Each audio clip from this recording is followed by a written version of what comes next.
Hi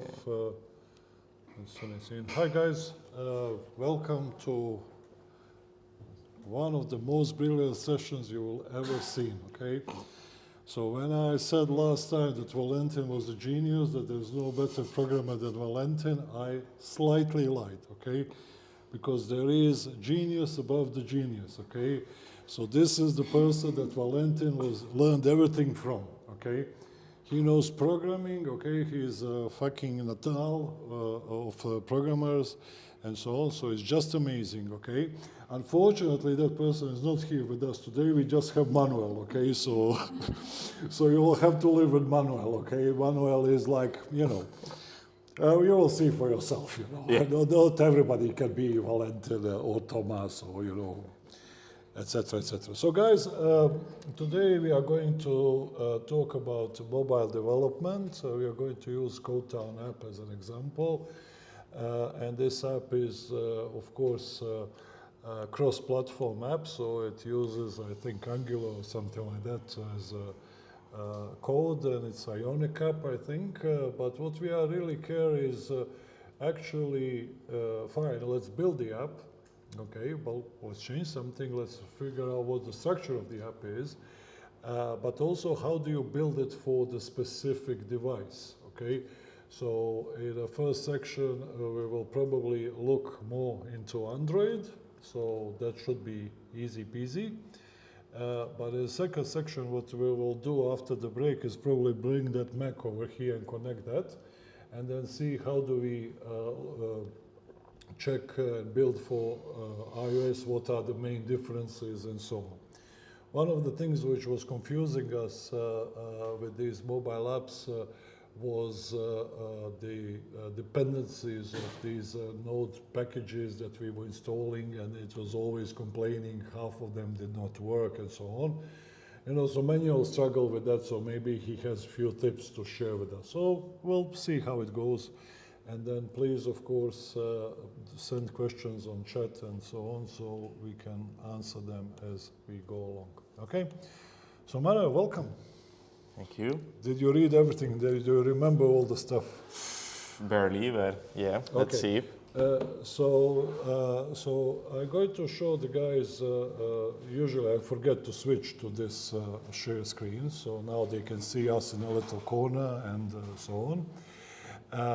So basically, let's go with the structure of the mobile app. So maybe you can go folder by folder, just explain what the hell are these things, because I see, you know, like folder like VS Code. What the hell is that one, you know? What's Mac OS X? Why do we have E2E, etc., etc. Well, yeah, will help. Yeah. Okay. So, over to you. Yeah. Okay. Good. Oh, he got a nice mouse as well. So yeah. My God, treating me like a king. Yeah. How do you turn USB right way around? Okay. So, yeah, this folder mobile here is where we have all the files for in this case for the project of the mobile. As Andres said, it's an Ionic project, which is basically Angular but adapted, so it takes the shape of for mobile devices. Depending if it is Android or iOS, it will display the components in a different way, but it's at the end of the day it's basically the same. Regarding the folders, most of them I want to know what they are for. So the first one, well, the only thing I can tell you for sure is that the ones that are a bit blurry or they are not highlighted, that's because they are ignored by Git, so they are not pushed to the Git repository. So if you try looking for node modules, for example, in the Git repository, you will not find it. That's why when you clone the code in your computer, you will have to first run this npm install, which will read from the configuration, or I think it's the package.json, whatever needs to be installed, and it generates this huge pile of dependencies or plugins that supposedly are required to run the app. Okay. This .vs code, I have no idea what it is for. That was a trick question. That's your local settings of VS Code, which you shouldn't synchronize. And same thing with this Mac OS. It's some Mac OS bullshit. So please put them on git ignore because nobody needs that. Okay, so that's all your local stuff. Yeah. Then we have these platforms folder. Well, the E2E, no idea neither. I suppose it's something from Angular, but we don't really care because we don't have to use it. Never heard of it. Yeah. Then we have the platforms. In this folder, this is where we build, whenever we build the app, because when we are working, we'll be working on different files, but these type of apps are compiled whenever they have to be published. So they generate a set of files that they are generated in this platform folder. So in this case, we have Android and for some reason browser, but that depends on what command you run. It will create the Android folder, browser, or iOS folder if it is for iOS. And obviously we don't have iOS here because to build iOS we'll use the Mac. We can go then into the Android. This is something we create with the command? Yeah. So once we have it, you will do something like iOS build product something, and it will build it. We'll have a look later. And then these plugins, which are related to Cordova, I would say, these ones. And Cordova is basically what, and correct me if I'm wrong, what would translate the Ionic generated project into an APK, which is readable by or installable by your mobile phone. And something, or probably I'm wrong with this one, but who cares? But something that you have to know is that basically these apps are no different than any other website that you can create with Angular, so to say.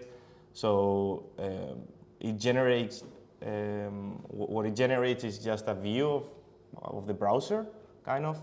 So when you open that app, you will be, the browser will be reading the HTML files and JavaScript and CSS that it's inside. So it's nothing like Android native components. Okay. Then we have resources.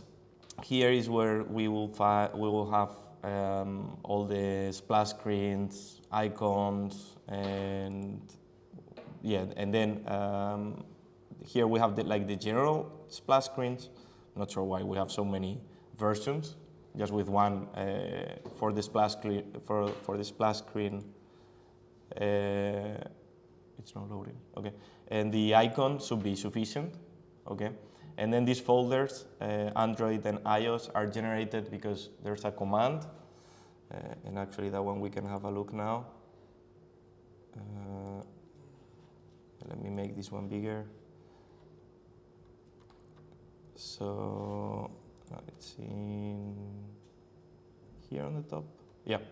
So here, this is in documentations inside AF Cotown. Okay. These commands, Cordova resources, are used to generate the different sizes of the icons and the splash screens for the different devices. So it you run it and it will generate all the different files. And yeah, you can do it specifically for the splash screen or the icon, whatever. So we have the pictures or the images, whatever, and then we run this, and it will make it for Android or for. Yeah, it will generate these two folders that we have here. And if you look inside, if we look at icon, so there is the icon for the different sizes of. Yeah, but this is supposed to be the same icons that we made already. Yeah, but it's going to have different resolutions at the end. Yeah. Okay. And the same for the splash screen, and I suppose this is just, well, not sure idea what it is for. List of files. If you click on it, you will see that it references some files, blah, blah, whatever. Yeah. Okay. So now this source folder will have a deeper look because that's the nice one. Typing, that's I suppose specifically for TypeScript. So the TypeScript, I guess, configuration, because TypeScript at the end of the day is just JavaScript, but with more strict rules. So I'm not sure. I'm just getting this out of the way, but we don't have to use it anyway. This www is actually all the list of files that are generated when we compile the project. But as we say, we don't open this, or we cannot open this as an APK. So that's why we need that Cordova. So here we have a lot of files made with JavaScript that they don't make any sense. There will be some index.html somewhere. But they are not files that we make. These files contain all the code that you've created, but it basically tries to put everything into these ones that are minimized code, and then you don't have to have all the CSS, so everything is here. But if I'm not wrong, there should be an HTML file, right? Yeah, you passed it. It's down there. Okay. Okay. Yeah, but what I meant is that we never edit these. No, that's generated, and we do not touch it. Like When it you will be. compile the app, Yeah. these are generated every time, and then that's what's loaded, so you don't have to compile them. Exactly. You don't edit these files. Exactly. So this is the index.html that we were talking about. So at the end of the day, we could open this HTML file in a browser, and this HTML will have this script that will be referencing the other JavaScript. So, I mean, it's not rocket science, so to say. Like, it's not very complex.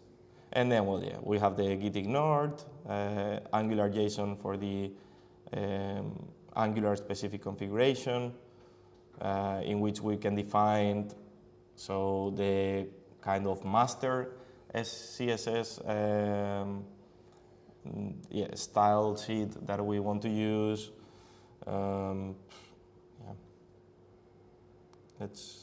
We can go kind of line by line, but No, don't worry. Just give them an overview, okay? Yeah. So the config XML will look at it after, and then the TS configuration is here. So I don't know what that typing was for, but yeah, the TypeScript configuration is here on the bottom. And basically that's it. We'll look at the config XML a bit later.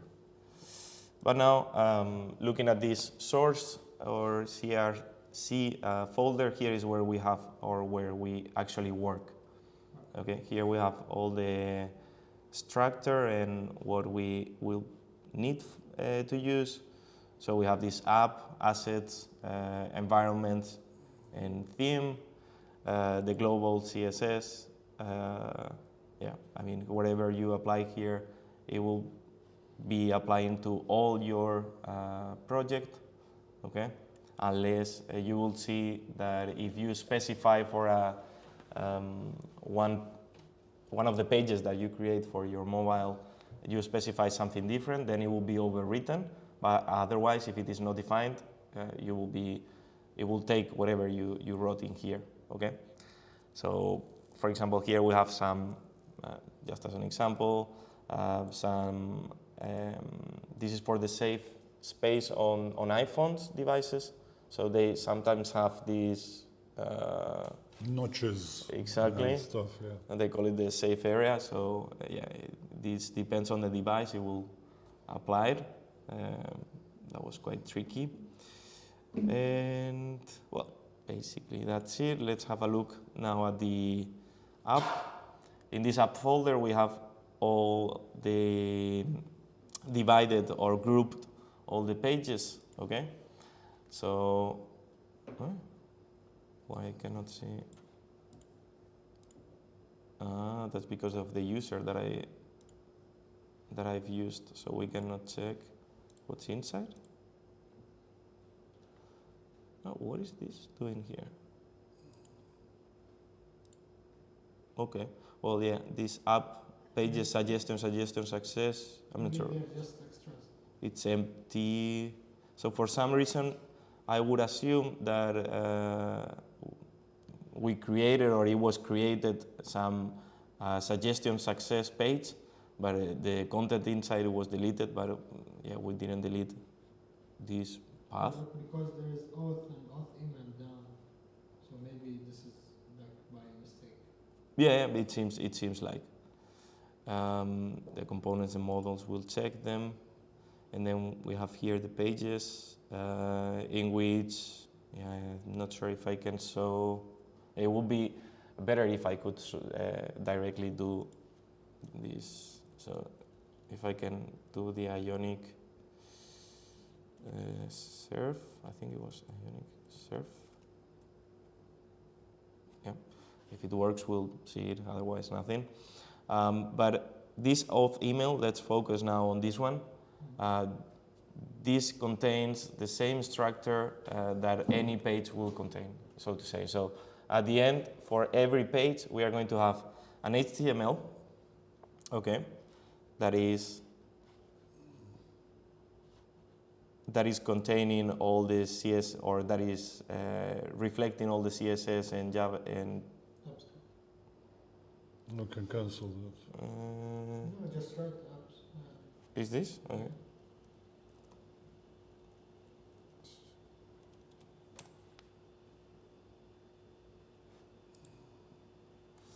Okay. Yeah, that can be helpful for later.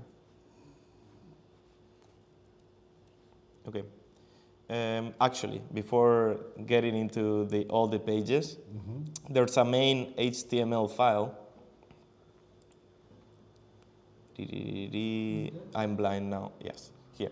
This index HTML file, it's referencing, well, it contains title, the meta tags and whatever not, and it contains this app root, okay?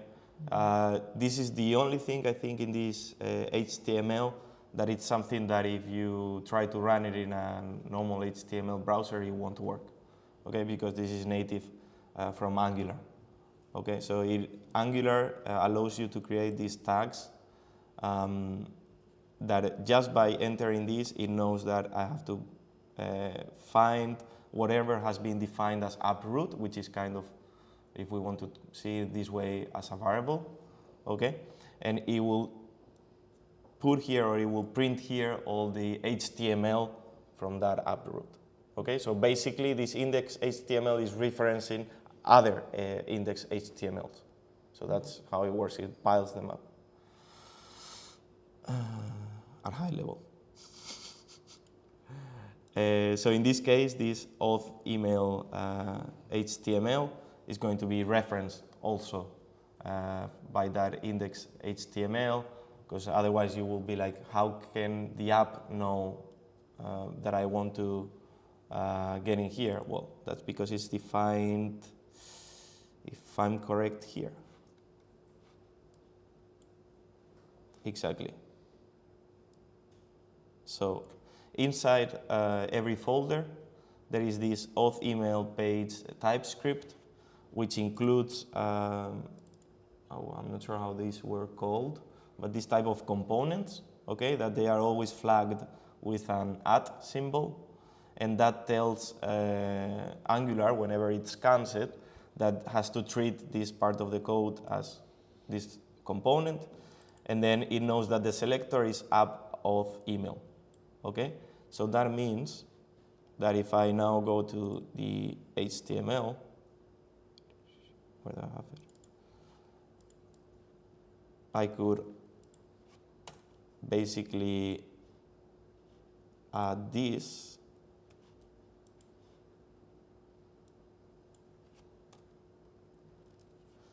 and this, and it will be already displaying that page in here directly. So it will first display whatever is this app root, and then it will display whatever is this app auth email.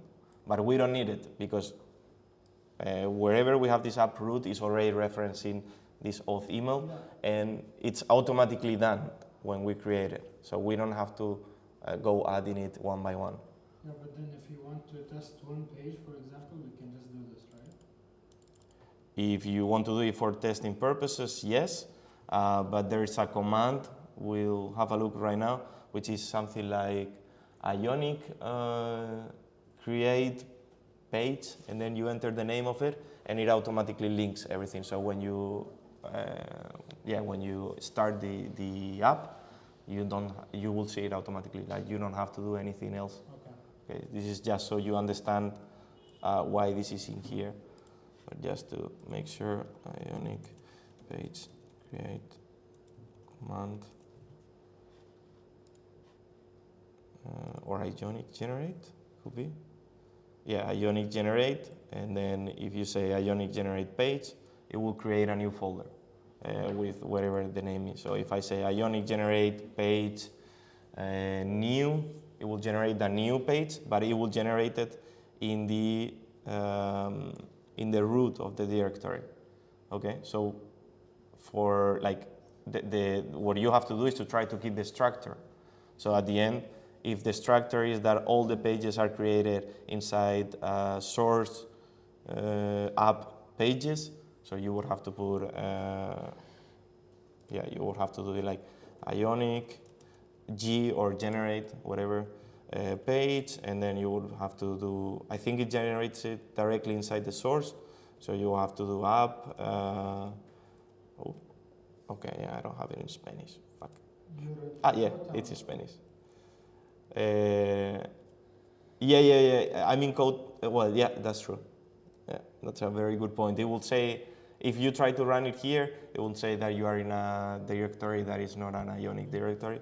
So yeah, you will have to do first cd mobile, and then here, yeah, Ionic generate and the whole path. Okay. But yeah. Okay, so regarding this, again, these files that we have in this folder, we have the main HTML, we have the CSS specific for this HTML. So whatever you put here is going to override whatever you have in the global CSS, for example, that we saw before. So this is more important than that one. It's more important for this page. Yeah, I know, but Okay. we don't really need the important tag. Well, no. You don't need it. So if this dot code is already defined in the global CSS, and then here you just said again, I want to target this code, and you say padding button 0, it will override it. Okay. Yeah, that's true. But this means that if there is a padding that I want to add to every single page and I want it to be the same one, you define it in the global. Yeah. Okay, you don't define it here because otherwise, Yeah. also for you, in the case that you want to change it at some point, you would have to go page by page to change it. The same with colors of buttons and all the stuff, that it's always the same. You define it in one place and that's it. So there's a quick question in the chat. Do you need to import CSS in the HTML file? No, that's also done. By default. So as long as it has the same name and same folder, then it will just pick it up. No. Okay. It's not exactly like that. There's a place where that's defined, and I think it's also here, indeed, in this one.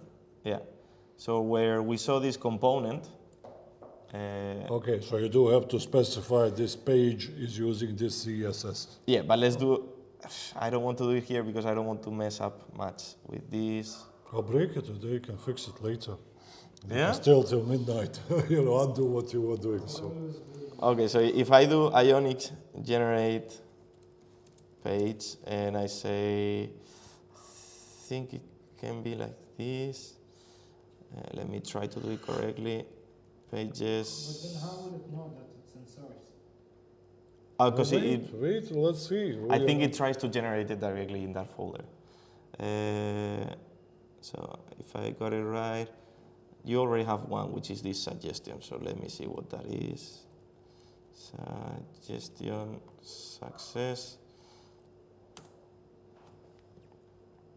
Okay, so supposedly inside this one, if I wrote it correctly, and I reloaded, yeah.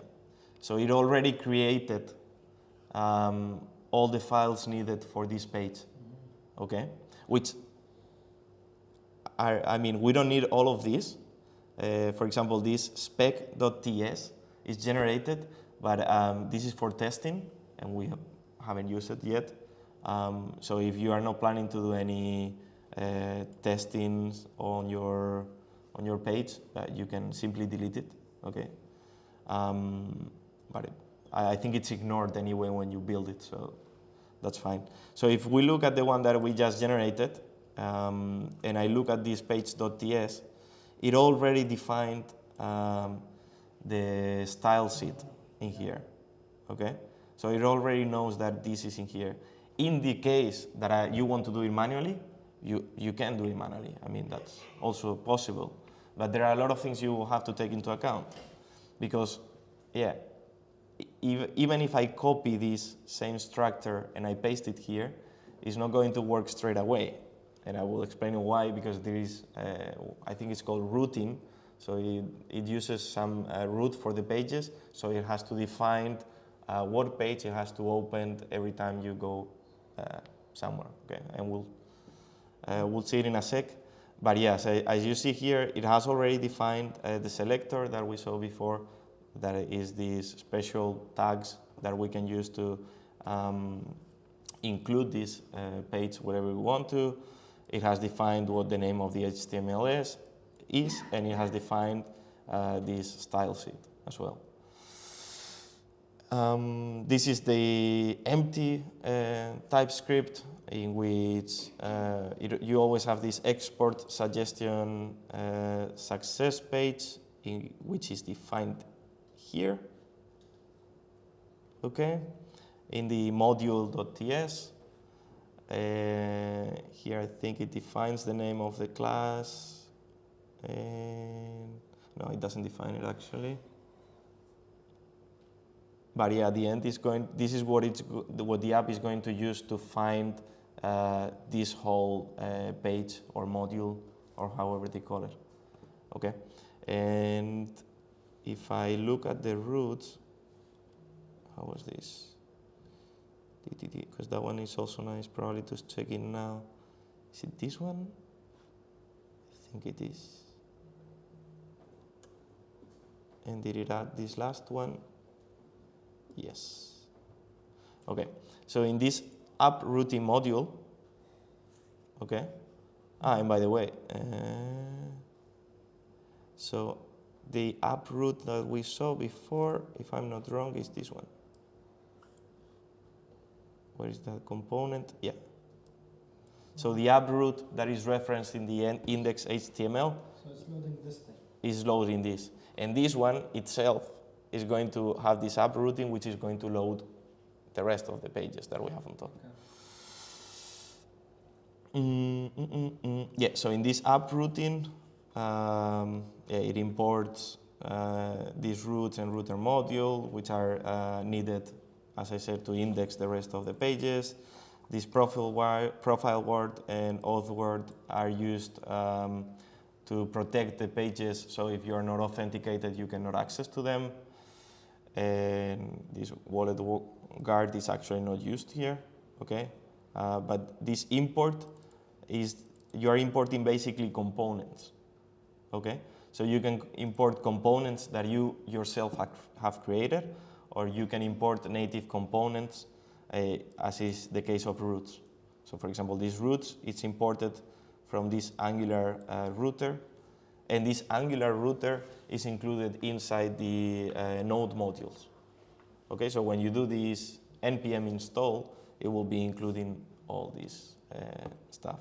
Okay, and for example, this auth guard, it's inside this services folder, which is a folder that is here, and inside auth guard. So if I want to check what this auth guard is doing, I would just have to come here and check what that has to do, okay? And then it defines this constant, which at the end is going to be an array, which is going to include the path, Okay, so whatever, if I type home, or in this case, yeah, if I call it home, it will redirect you to this tabs home, which is at the end in the browser.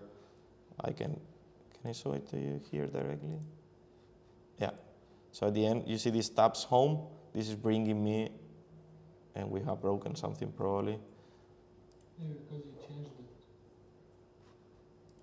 it. I know, yeah, whatever, for some reason it didn't, yeah, it didn't work in that time. But for now you cannot see anything here, and the reason is because you are not authenticated. Okay, so it couldn't load it, it cannot load it. But still the redirection works.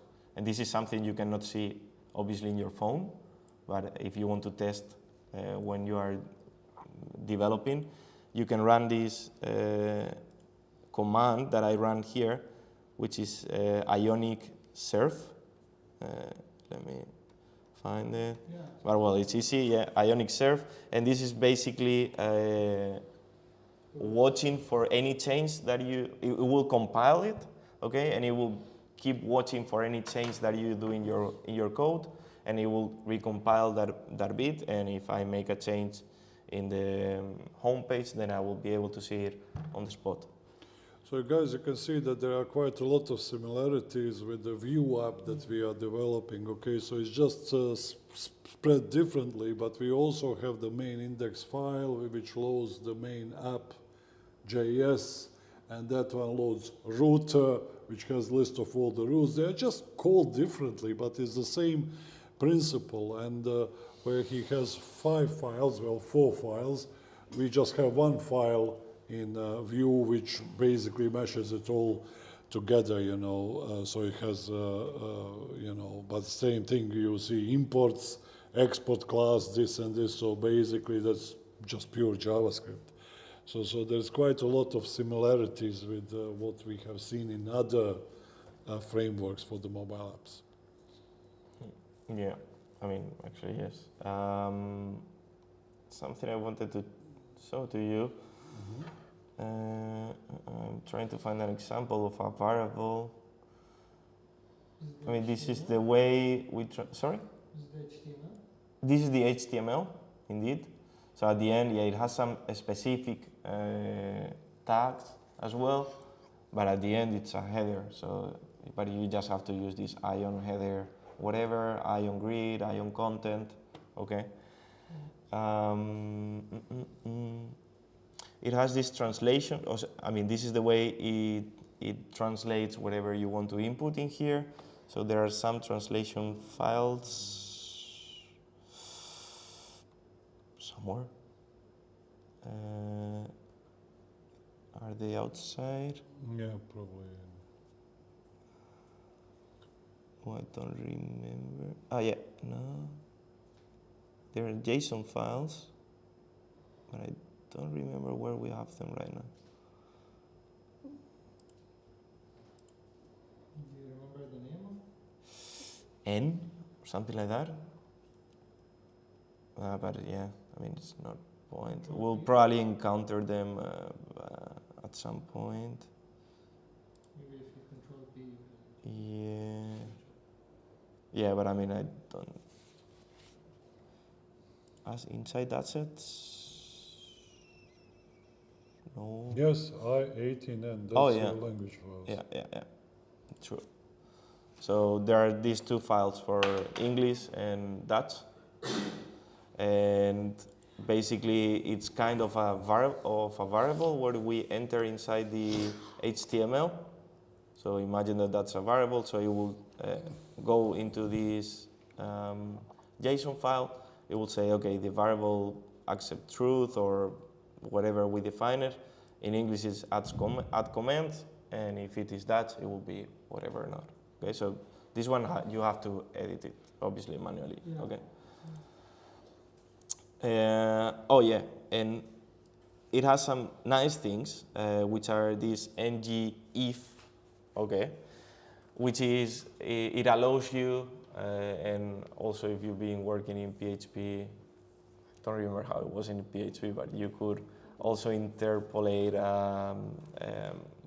basically intelligent commands. Okay, so this is HTML, which is quite stupid, but you can interpolate in here this, which is going to, at the end of the day, do JavaScript, and it will check if this login, which is a variable, okay, is equal to 1, then it will show you, let's get started. So this login variable is from the TypeScript? Yeah, so if we go now to the TypeScript, we'll have a login defined here as 1. Okay, so generally what we do at the beginning of the TypeScript file is define the variables, and then there is some code that is run at different stages or when you do different actions on the app, and then the status will change. So it's initializing 1, but depending on your status, it will display one message or the other. Okay, and that's what this ngIf is doing. We also have the ngFor, which we don't have here in this page, but yeah. So it's a for loop. So in case we have an array, for example, and we want to make a table with all the rows, we could do ngFor, and it's. So basically, browser understands HTML. We know that, okay? So if you write HTML, it will work fine. If a browser sees this ng stuff, it doesn't know what to do with the ng stuff. But before the browser gets this page, Angular reads those, finds those ng things, and then replaces them with the actual HTML. So it says if the variable is 1, then print this HTML. If the variable is 2, print this HTML. So that's how it works. But then, because this is Ionic app, Ionic listens to it, also reads this HTML and finds Ionic tags, and then says, because browser doesn't know what Ionic thing is, okay, and replaces them with some sort of HTML and CSS, which is, in this case, like you can put Ionic button, and then the Ionic button will replace it with a button which looks like original button of iOS or Android, what you are building for. So basically, this is processed multiple times. So the HTML kind of actually happens last. So you always have to keep in mind that this will, at the end, when it's compiled, be, done when it's displayed on the screen. It will be pure HTML. There will be no ng crap and so on. Okay, so even if you maybe go to back to browser and view page source of that page, okay, if it allows you to do that. So the page source, see, it's nothing. It just loads one JavaScript, and this JavaScript loads everything else, all those files that you were asking before, what those are. That's what they are. They are generated all the time. Somebody's asking a question. Do you ever run npm run build to render or deploy the app? It's not npm run build. It's very similar. I mean, I get the question, but to run it, we generally run for Android. Well, this is actually to build it for testing purposes. This Ionic Cordova build and then production release is just so it minimizes the. Yeah, maybe you can open package.json. Okay, I just want to show you something in package.json file. So this package.json has, when you type npm, you can say npm start or build or something like that. So then it reads from this file what it is and then executes these commands, okay? So if the command is there, it can be executed. You can add your own, okay? But in most cases, you just follow what we just saw a second ago, because those are the ones that are supported. So in this case, I don't see run build and then probably it won't work. Okay, but build production, build dev, it will work but it will actually call this ng build, etc., etc., etc. You know, so it's just like a shortcut. So it's not okay. Jesus is happy. So sorry. Ah, Jesus is there. Yeah, we Nice. have Jesus, your friend. He's enjoying himself. Good. I mean, it's as I said, very similar, but you just have to check, and yeah, you can indeed define whatever command you want to, specifically for example, if you are building, in this case, that we have different environments, because depending on the environment, we will have to define one server or the other. Then yeah, it makes sense to have it, a different output path, for example, so we don't mix the apps that we generate, and you don't have to do it manually. It can be done automatically here. Now that I've mentioned the different environments, I think it makes sense that I show you where the environments were defined. So these were defined, and then yeah. So this is the, was it in here? Oh, I don't remember now very well. But I would say so, that depending on for what environment you want to develop it, you will have to change the base URL and the base URL also for the shop. So here you change it? Not here. Wasn't it here? It's settings. Ah, true. Good one. Yeah, settings service. Yeah, you got it right, exactly. So depending on where you comment out one or you uncomment out the And other. then we build it Good one. with that one. Yeah, and you just save it and you build it using that one. Okay. Okay. I think it's also in the documentation, but. So what? Yeah, I think it was. So what is environment for? Well, environment's the proper way to do this thing. So it's not that you comment in and out all the stuff, you know. So when you type that command, run this, it should read the environment file, then use what you put there. But since, you know, this is a slight mess, okay, you know, this also works, okay, one way or another. So it should have been that other way. Yeah. Yeah, it would be nicer if you don't have to worry about this and always get used to if you do Ionic prod, whatever, it gets it automatically. But yeah, this is the way we were doing it. So yeah, I mean, this depends on whatever. The problem is that you develop everything on local and then you build it on production and you submit it and then you see the app doesn't work because you forgot to change this, then you have to build it again. Yeah. Yeah, that's what usually happens. Exactly. Yeah. Let me see here what other things we have. Because let's see if I can see more examples. So let's have a look at this line 74 because this is a, let's say, typical thing, okay? So this is an input field where I input my email and then after that I guess you will have a password or something like that. So maybe we can see where the hell does this, you know, where do I click submit and where's the function which submits whatever I filled in here? Okay, so I would assume that, Or you can do above, there was a change language, so maybe we can have a look at that one. So there was, there's a change language from Netherlands to UK. yes. Okay, and then I think below somewhere was a function to change it actually.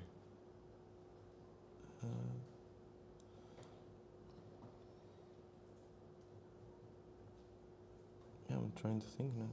I think the field isn't with submit, so it's just that you put the field there, and then there's another. Because here you have the ion button. Is that an ion button as well? This is ion call. This is the center, and it starts here. Okay, yeah. Oof, I'm blind. Okay. Yeah, so this image component, we can add on-click event, which includes this change language and passes that parameter, and So that's a function? that's actually a function. Okay. Oh, so where is that function now? So we are in HTML file, but that function is not an HTML file. So it's an auth email page TypeScript. Yeah, exactly. So if I do change language, here it is. Okay. Okay. So it takes as parameter language and then it continues with the rest. So basically, to most of the components, I'm not sure if all of them, we can add these types of events. Okay, and ng class is. and ng class, that was depending on a function. Sorry, on a variable, I think. I'm not completely sure. But it's assigning a class depending on what you have selected. But I'm not sure if what is reading this Dutch or English from. Because below in line 75 you have like ng model email, so that's something which is a little bit weird because it has these square brackets and circular brackets. So yeah, this how was this called and working? Here it has class, it doesn't have ng class. So I think this one, what it does is that it can write to the variable in TypeScript, but it also takes the value from the variable in TypeScript. So it works both ways. So when we load the page, okay, there's a function in TypeScript that is run at the very beginning, which is this ng on init. yeah, it's there. Didn't see it. yeah, 76. Okay. Is it this one the one I want? Or is it inside the constructor? Yeah, no, it's here inside the constructor. This is going to fetch already if there's something, I believe. Yeah, we have initialize app, so there's a function probably initialize app somewhere down there which has. Yeah, so or imagine that we have set already here the email to be by default example at Gmail. So then what this does, it takes the value of the variable email and it will print it here directly. And also if we do changes here to by this typing, input, we can trigger things on the TypeScript to perform different things, which is something I think we are doing with the phone number. So I'm just aware of time, so because I want to spend 10 more minutes on actually building the app for the Android, okay? Because we have all this lovely TypeScript, JavaScript, whatever it is, fine, we understand how it works, fine, okay? But now we have this Cordova stuff, which is linking this to the native Android components, and then how do we build for Android? So what do we do? Okay, that's a good one. I've stopped the Ionic Serve, which is important to stop it, because otherwise I think you might have problems if you try to build while you are doing the Ionic Serve, because there might be some files that have Well, they clash. Yeah, exactly.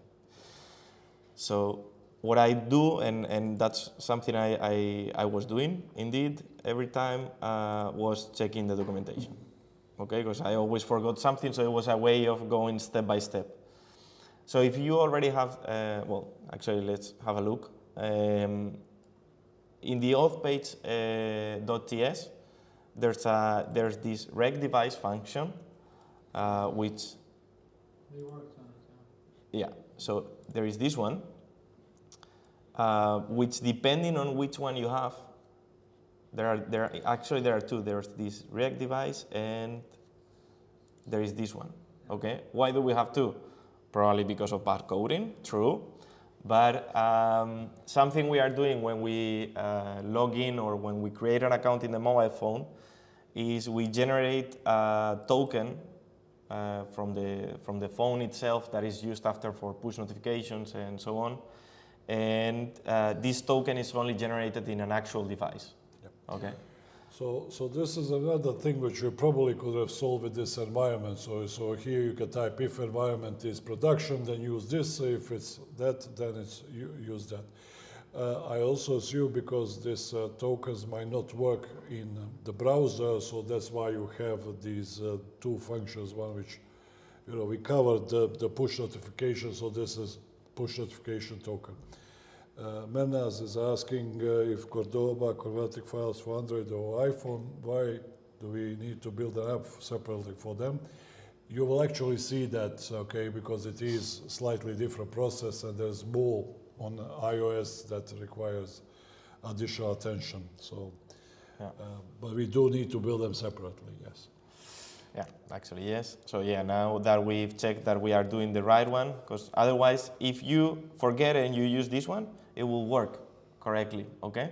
But then you will start getting users, hey, we are not receiving push notifications, something is happening, and that's because it's hard-coded, and that device ID actually is not doing anything, okay?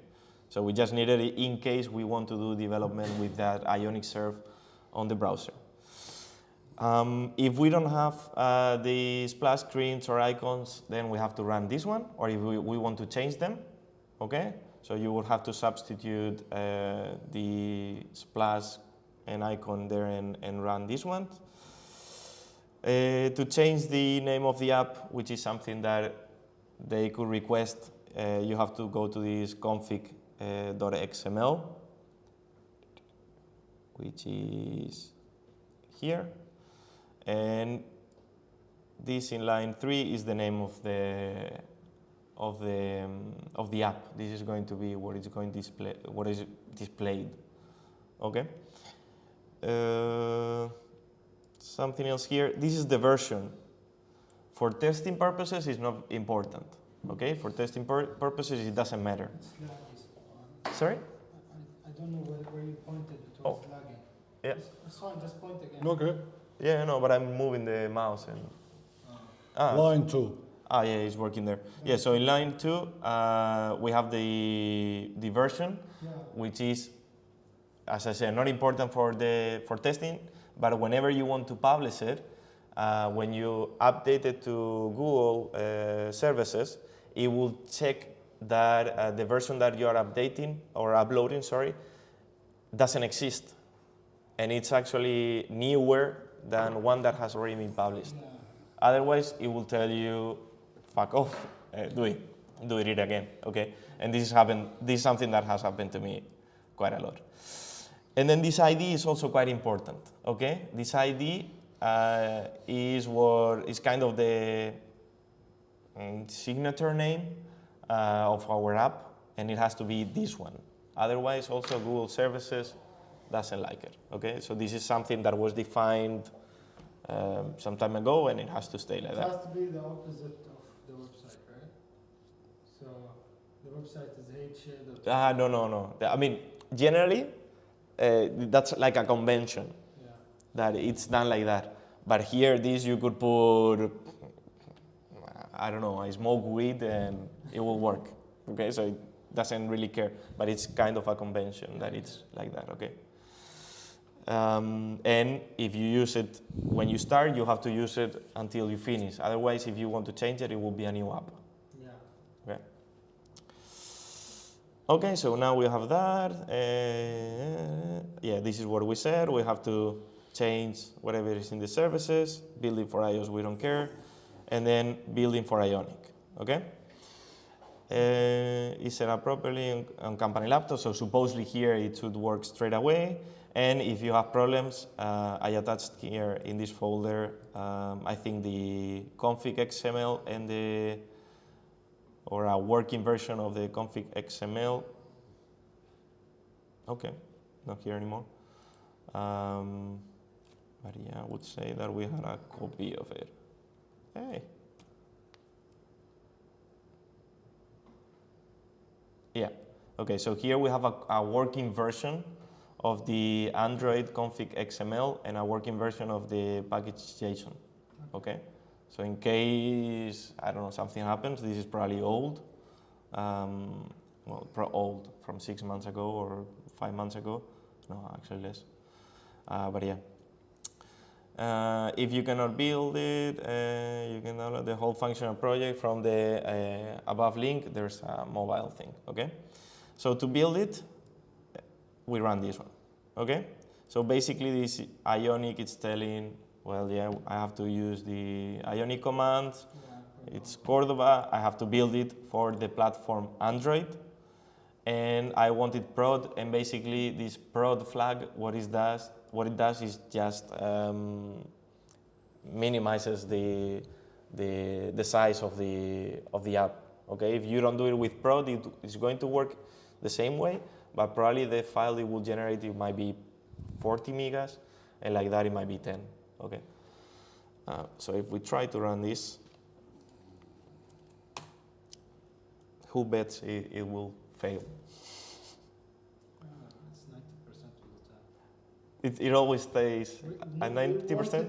We wanted to fail to see how we would fix it. Nice. Yeah, I suppose. Otherwise, I wouldn't be here. So what do we have while we are waiting here? Okay, so remove no modules. You don't need to remove that. This is if it fails, you can remove it and add it. It says here. Yeah. So you can remove Android, that folder that we saw before, and then you can re-add it as a platform. So that's typically does, or remove node modules. So this is a troubleshooting. So if it fails, first remove the node modules, install them again, and then if that fails, remove the Android folder and add it again, and then hopefully it will rebuild itself. So that would be his first jobs to do after this. Okay, but now this builds an APK file. How do I sign it? How do I publish it? So to publish it, there's another inside documentation as well. We have this published in the app. Okay, so let's App have Store. a quick look at that. And we have to check the latest version, as I said, okay? Because we have to create we have to update the version. So for that, you can access here and check what the latest is. As I said, go to the config XML and update it. And then what we do is we run the same command as before, but with this release flag. This release flag, it basically prepares it. So as Andre said, we have to sign it after. Okay, so if we run this one, it's going to generate an APK, but we cannot open it because it's not signed. This one needs to be signed, okay? So it generates the APK, and well, yeah, here. So if we build without the release, then it's only for us. Without the release, it's going to work, but you will have to send it, like, it will generate an APK, which, yeah, you can use it for testing purposes, but you cannot upload it to Google services. Yeah, so you can just upload it as an APK to like Google, and someone from Google can just download it. You can upload the APK, you can send it by email, by Skype, doesn't matter, okay? But then when you run it on your phone, it will say, hey, this is not a signed application, so you shouldn't trust these people. Who the hell are these people who are trying to steal all your data, money, wives, children, and all that, okay?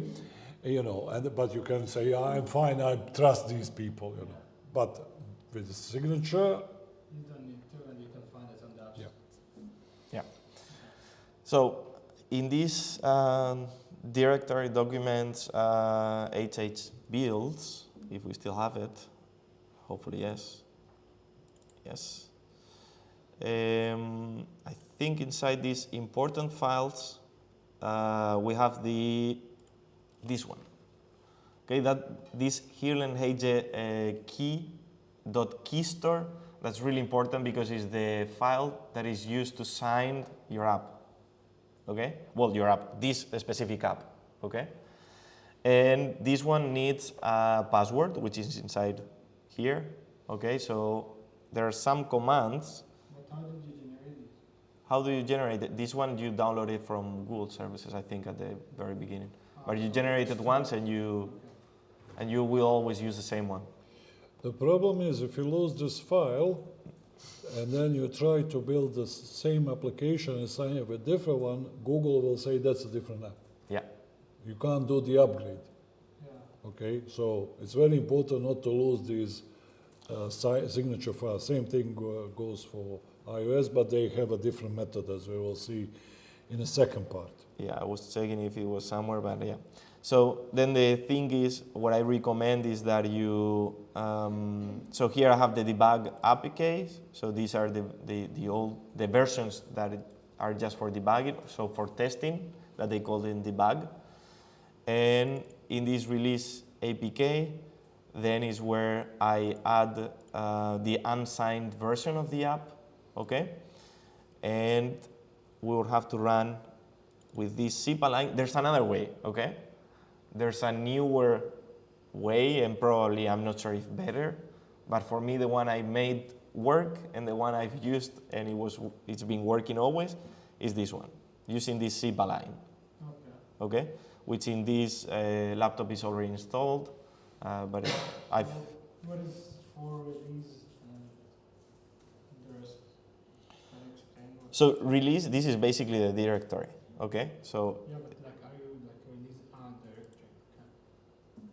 I think it's the directory, this one. Like what does for mean, for example? Release APKs. Well, for, I assume it's the version, okay?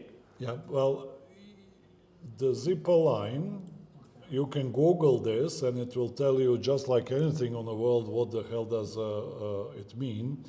But the point of this lesson is that you need to remember that the file that you generate will not work without complaining on people's phones, and Google will not accept it on a phone. And there are a couple of ways you can sign it, and you need to sign it. One of them is this one, okay? So this signs it, okay? And what you see in the second line especially is that he's referencing this Helen H key store file, and which we said if you lose it, you are screwed. And when you type this command, it will ask you for the password. So so if somebody steals this file, they can't use it to impersonate you. They still need password in order to do that. So once you run these two commands, whatever the bloody structure is, then you get the signed application. And then you upload that to the App Store, and then Google is happy. Yeah, exactly. Okay? Because probably you can do this similar process through the Android Studio. Yeah, okay? correct. So you can build and sign, and Android Studio can manage this for you, you know. But this is a really good way of understanding. We will see in the second part when we do switch to iOS stuff, you know, we will use probably signing from the actual Xcode. But the Android Studio will have very similar methods. Yep. Okay, did the build? Oh yeah. Probably not. Okay, so there's an error. It failed with an exception. Very descriptive. App compile, debug Java with Java. Install bin tools, revision is corrupted. Remove and install again.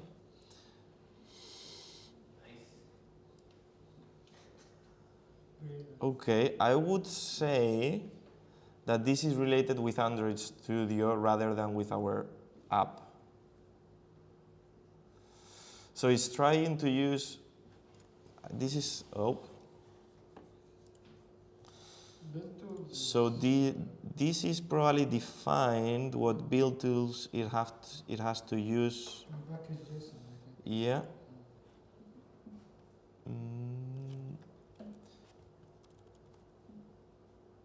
We have Gradle. No, maybe in the config. Yeah. So here we have this Android build tools version, which supposedly it should use this version 29. And if I remember correctly, I would say that this is a problem with the Android Studio installation. So that would be my way to go to check if Android Studio is okay. And yeah, we can. No, only it's do it now. using SDK 33. You can see it from, for whatever reason, now it's using version 33. And the app shouldn't be built with this, should be built with 28 or 29, whatever is default. Because you want to go back. So lots of people have a little bit older Android phones which don't have the latest upgrade, okay? So in that case, I typically target 28, 29 for these guys. If you have a really old phone, 10 years old, you will have 22 and so on. And I don't care about you, I'm not going to support every single phone on the market. So when you build, does it matter what you have? In what sense? So can you say I want to build for version 29, for example? Yeah, you need to say I want to build for version 29, okay? But this thing, okay? So depends what you have installed on this computer. So we can see SDK build 33, okay, 30 and so on, but we don't see older ones. Oh, there was something obsolete 26. So see, so it's even hiding it now from us because it says 26 is already too old as a recommendation. So we need to update this. But one of the things that if you go to platforms, Android, somewhere inside one of these XML files, you will have also what it thinks it should build with. So maybe Gradle properties or something like that, or project properties. It also has a list. So Hazel saying works, it doesn't launch on phone emulator 30, only 28. Yeah, because that's what probably I set it up. So see minimum 27 plus, it says there somewhere. Android support for 27 plus. Yeah, but it's not this file, it's one of the files, Gradle properties or build Gradle probably. Yeah, minimum version, target version 29. So it should use 29, but it should be also installed. Yeah. Okay, so guys, here's where we are going to make a little pause of like 5 minutes. I'm going to bring the Apple computer here. So then we will see what are the differences between Apple and this. So stay tuned, send questions, but I'll talk to you in 5 minutes. All right? Thanks, Manuel, so far.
This is mine, right? Yep. All right, guys. We discovered this Mac in the office is a lovely computer which doesn't have HDMI and other stuff. So I managed to give it a little hack. So sorry about the delay. So hopefully you can see it via TeamViewer. And the guys inside actually are seeing something, hopefully. No, not, it's completely and utterly frozen. It's working, but it's It has a delay. It has a delay, okay? So that's great. Yeah, it has a delay here and as well, a slight delay. Anyway, so same shit. Do you happen to remember credentials? Code and credentials, no. But aren't they saved? No. Do you know yours, Halim? Oh yeah, perfect. Got them. All right. So while Manuel is trying to find the instructions for the Apple, Manuel, I'm really curious about pod files, okay? Because that's something which, after you npm install crap, what the hell are pod files? So maybe you can start with that, and I'm going to sneak outside for a naughty cigarette. Oh, okay. To be honest, I have no idea. Yeah, like I know that there are files that are kind of, I guess that Cordova, whatever we have for Android, but in this case, they are for Android, but I don't know what they do. Like all this Gradle that we saw. So we saw some files that were called actually, this Gradle. I think the pod files are basically the same. So it has the configuration for, in this case, iOS.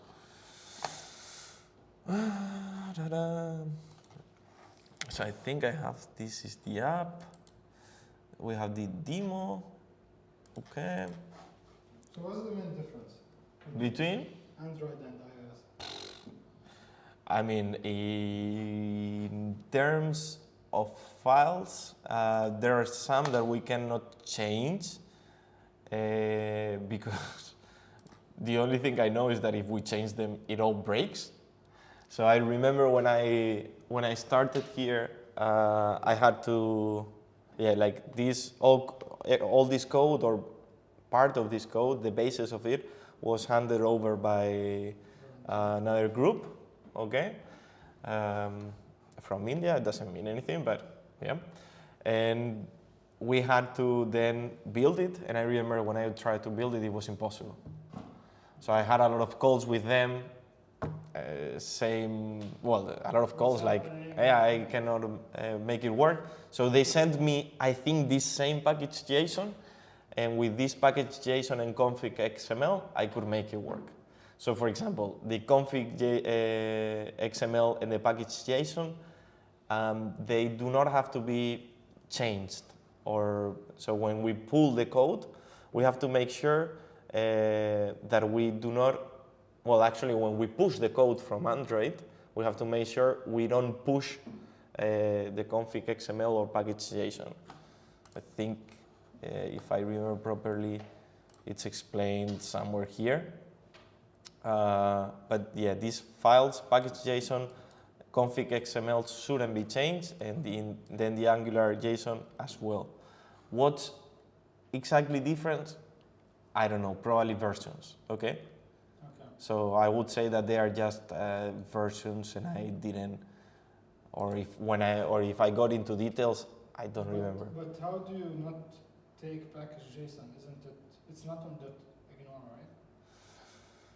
Probably it's not in that ignore, and probably it should be. Okay? So the right way to do it would be to have it in that git ignored and to do it in a proper way. The way we were doing it, it was whenever we have to push something, we were selecting only to push the other files, but not those ones. Okay. But you are completely right. Like it should be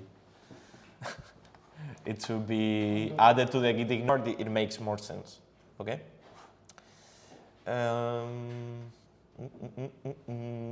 Okay, so let me close this. This is from Slenky. Yeah, we don't want this.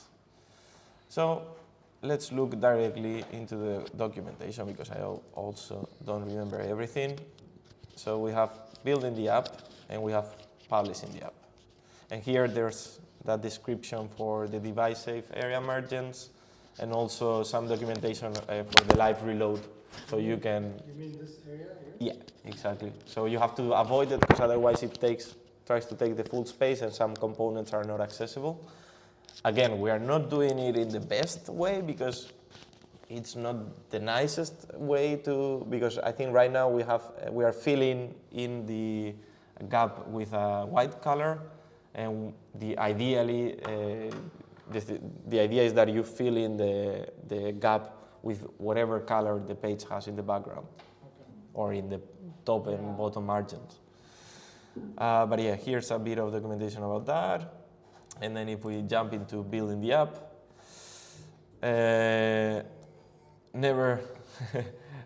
this is obviously a very bad way of doing it.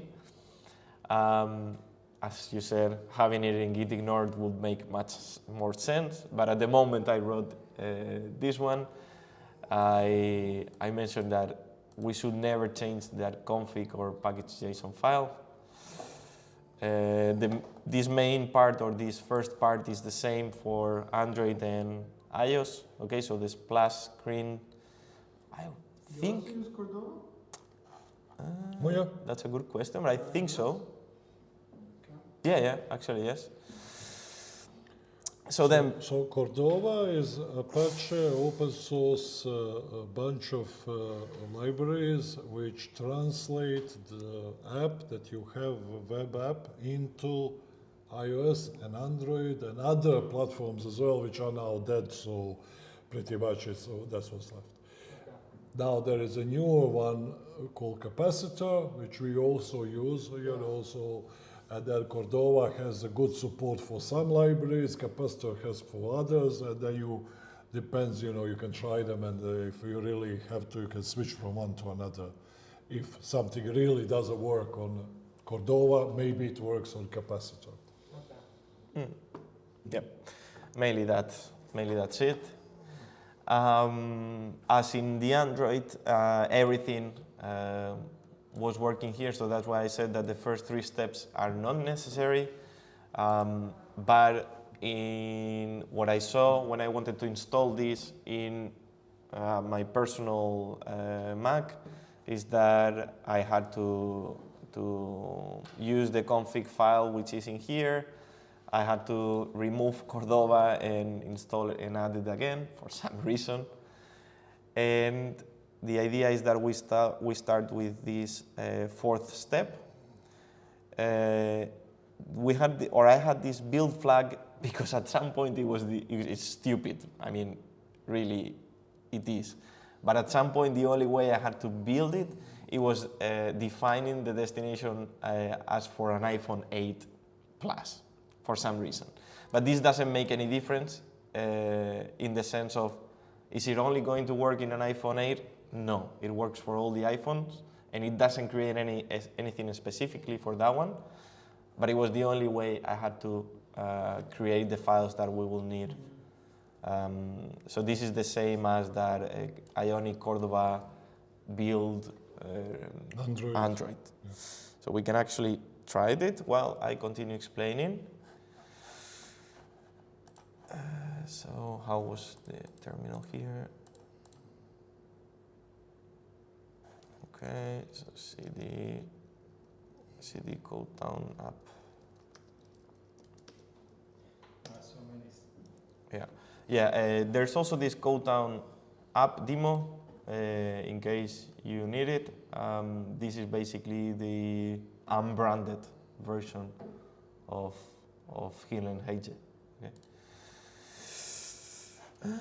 So if I run now this one. We continue. If the build succeeds, it's all fine, continue with step 6. If not, have a look at the problem section below and apply the fixes before continuing, okay? So the idea would be like, if it doesn't work, we should try these 3 steps. And there are also some iOS problems here that I kind of documented in case, because yeah, I noticed that they were happening. So for me, whenever I got this error, I was applying this change, and whenever I got this one, I had to again install this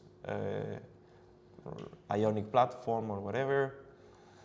And with these two, mainly they are always kind of the same issue. So either a problem with one of the plugins, in which case I was trying to remove it and add it again, and it used to work, or it was working.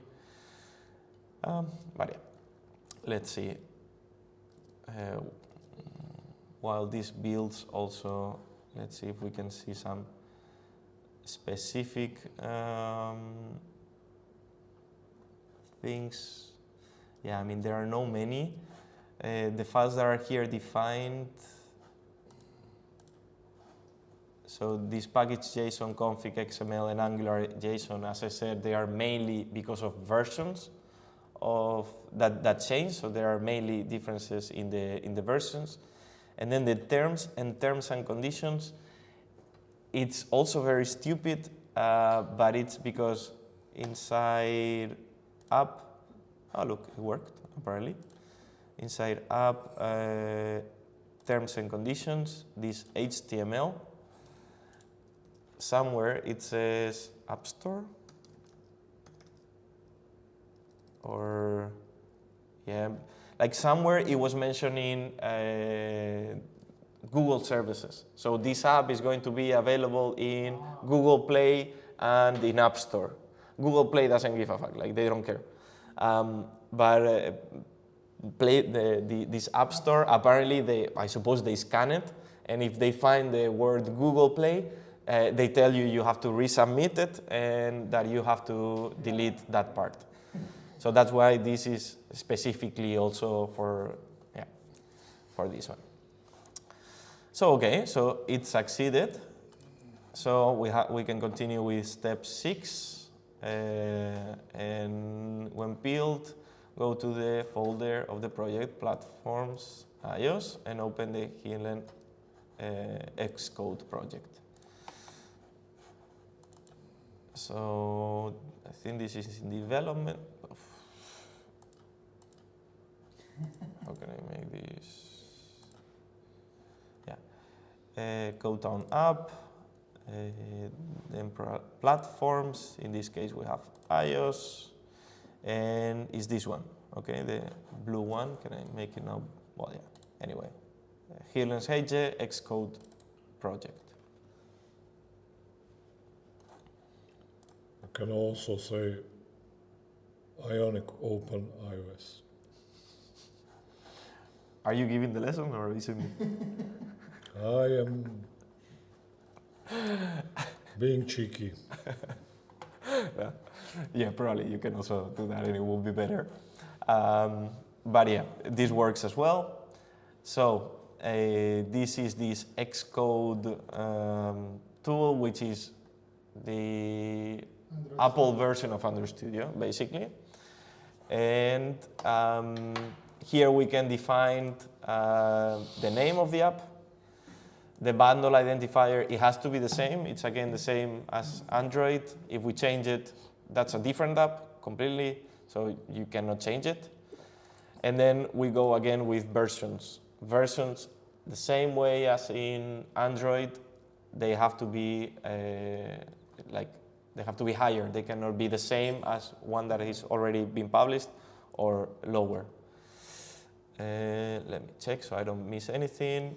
Change the version, and then go to signing capabilities and choose Code Town BB. So here we have to sign it. So here on top there are these tabs. So if I go to signing capabilities, Gemeente, was it this one? Okay, I assume this was the one. I'm not sure. Probably this was an updated one. in the debug option for the release option, first disable and enable automatic manage signing, after choose in team as well. That was, I think, only when we were getting issues, but push notification is here. This background first app transport security. Okay.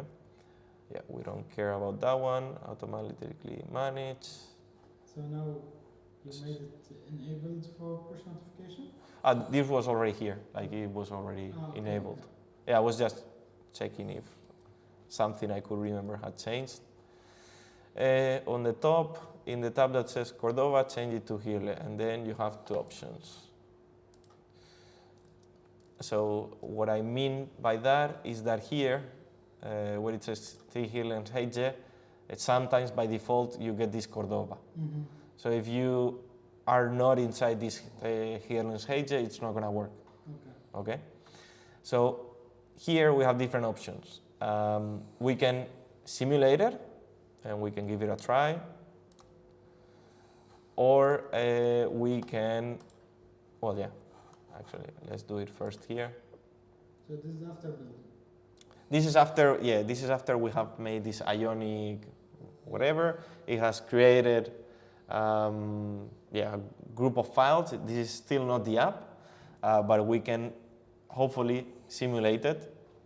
And apparently the build succeeded. So it's going to open, yeah, like a virtual device, so we can test the app, hopefully. Yeah, I'm surprised it's working until here, to be honest.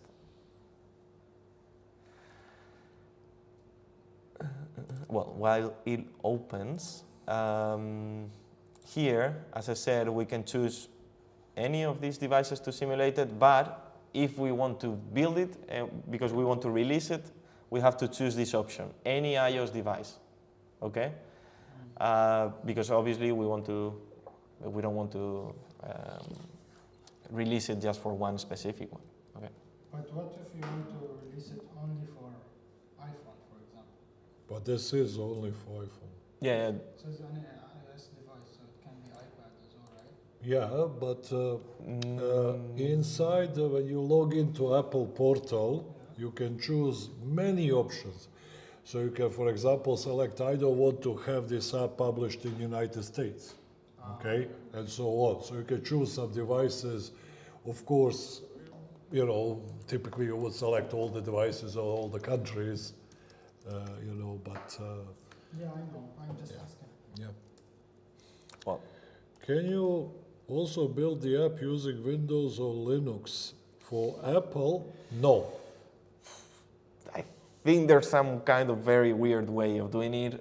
Like you have to pay, and if you are already struggling with the native device, I cannot imagine with those solutions. So no.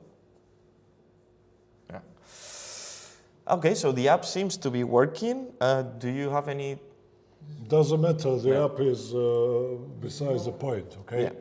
And now to bring it to production, on the very top, change the tile. Then, okay. Then it's in product archive. Okay.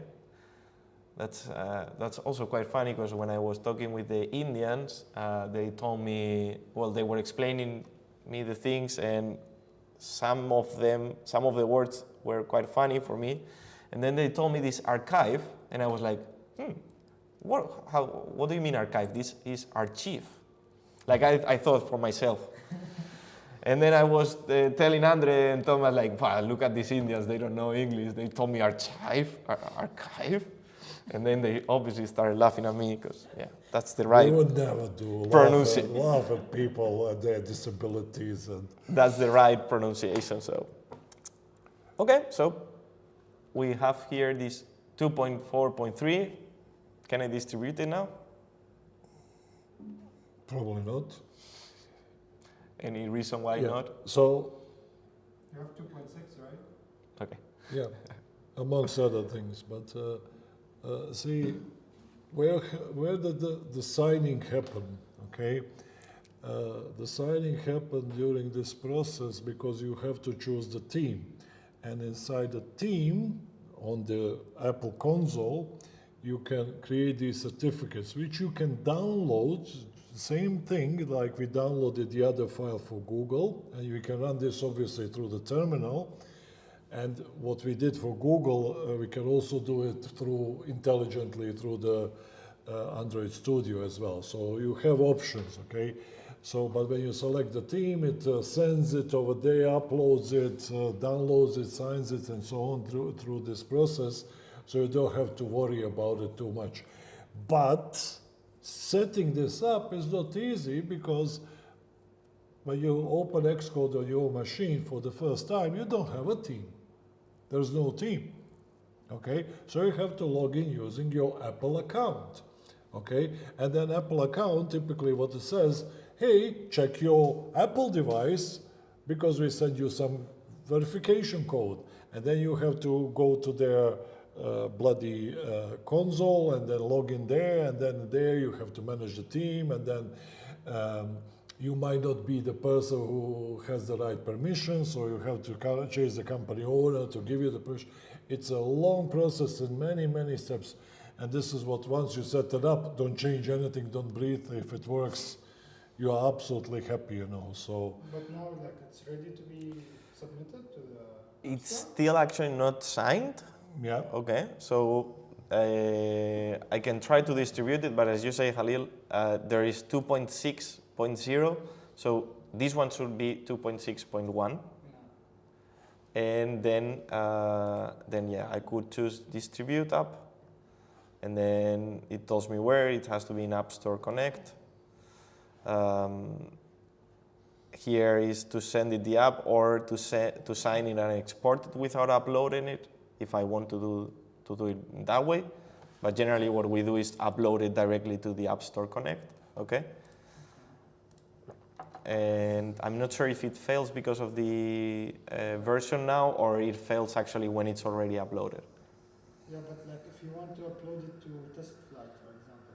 Yeah, that's the way. That's the way you do it. So it's the same process, okay? First, well, upload your app symbols and manage version and build number. That has to be like this. And yeah, I can manually sign it, or since I already, as Andres said, since I already entered all my details, it can be automatically be done. So now it will compare the signing, it will compare, I'm not sure if the version, no, the version it actually, I think, doesn't compare it now. I think now it's already built, okay, and signed, so I can upload it. Or cancel, so we don't upload it. Let's. It's going to be a test, like, well, yeah. I mean, you get the picture. Yeah, like, and then what you have when you upload it, it's going to ask you if your app has some type of encryption. Processes. Exactly, you say no, and then in a few hours, like it can take some hours, it can take one day, it will be ready for test flight, as you said. And if you want to actually, but it will be available only for internal testers. Yeah. Okay. And then if you want to make it available for external testers, it actually goes through a check from App Store to check that you don't have viruses or you don't have whatever not. And then, yeah, it can be available for external testers, and eventually you can publish it as well. What is validate? What is? Validate. It's under distribute. I suppose it would be to check if it is complies all the. Yeah, well, you should theoretically validate before you click upload, you know, so it does some local checks, but they typically always pass, and then Apple comes back to you 3 days later to say you have a word Google in your terms and conditions, so we rejected your app. When you fix that, then say, yeah, your app actually, you know, we don't like the way it, you know. So they always complain many times.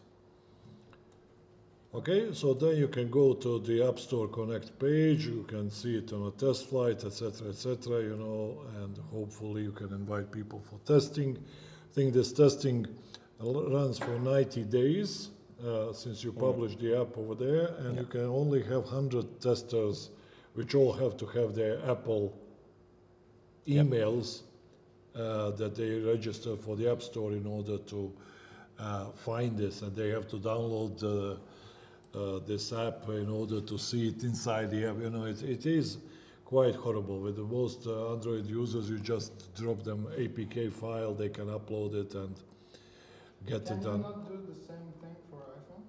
So like, can you not make a No. side APK file for your testers, for example? iOS doesn't let you install. You need to hack your Yeah. iPhone in order to sideload the apps. Okay. So Google lets you sideload the apps. When you switch to developer mode, it's very easy. But these guys, don't. Yeah, I get it. Okay, so you have to jailbreak or whatever it's called, and then you lose your warranty with Apple, you know. So and then, you know, Steve Jobs is crying in his grave, you know. Oh. Okay, so we have seen the process. We have seen that it has lots of issues, but I love the fact that on the top of this file, if you scroll up, just to, you know, scroll up. Oh, it's not this one, it's the other one. It's this one. Okay, it says, never push config or package JSON file. So it's saying if I change the package JSON file and push it, then what's going to happen is I won't be able to build anymore because all these dependencies will keep crashing and so on. So he got it to work once, and now he's that developer thing, don't touch. But actually, I want to touch it. I want to upgrade these bloody things, okay, because there are so many security issues with them, okay? So how the hell do you resolve these issues if you upgrade, let's say, go to package JSON, just okay, so see what we are using right now here. Let's see which version of Angular we are using, for example. I think it's Angular Core. Angular Core 8, okay? Can you Google that, just see that Angular dash core? So what in the packages? Ah, okay. Yeah, but You want to check the version? no. No. So if you copy that Angular core and just put it in Google,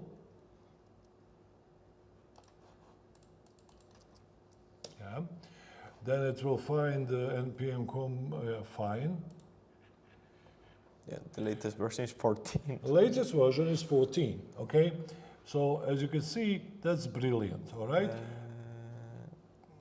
It's the same for the front end that is not the mobile. Actually, it's worse. We use 7 in the front end. Okay, so Angular has managed to update this version 17,000 million times. Okay, so let's change that to 14.1.1, okay, in package JSON. What can go wrong? Everything. Okay, and let's go to terminal and npm install. Try to remove the curly thing before. It's better now. Yeah, so we get this exact one.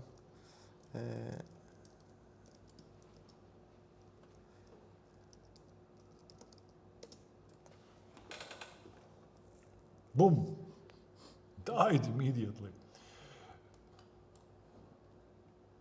Yeah.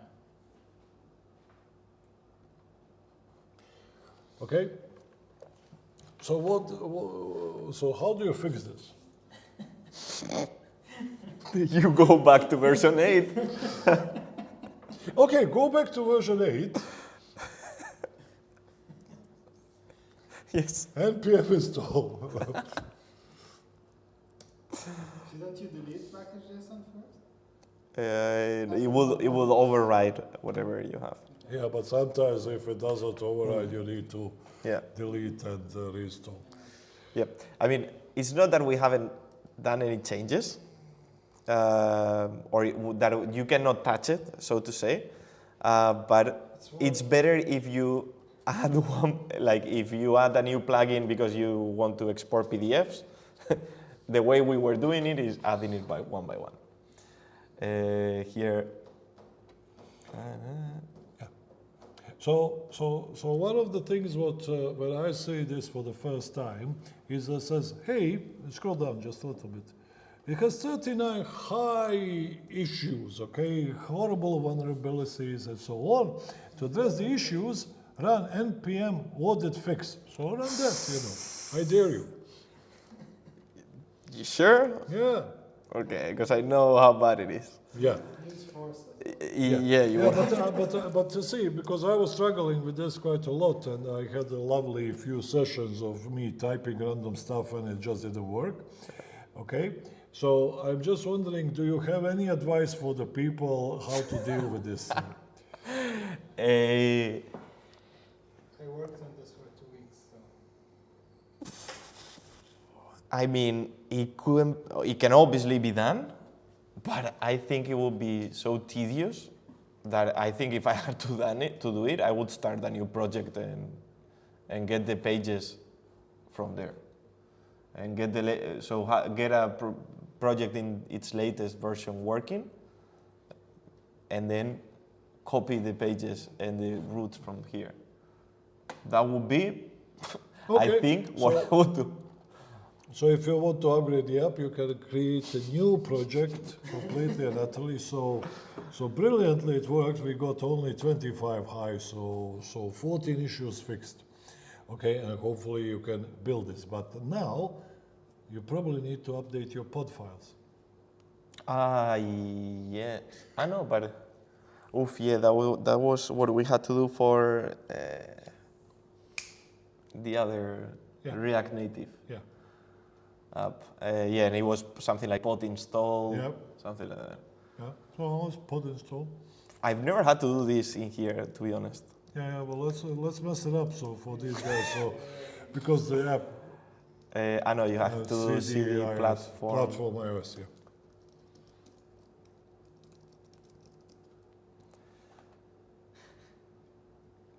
Okay. The pod file doesn't contain any dependencies. It's all great. It all works. See, it's easy when he's doing it. Because it's empty. When I'm doing it, it just doesn't work. Yeah, but you have pods files here. So see, open that pods. So these are the pod files, hopefully headers, what's inside. Is there anything inside?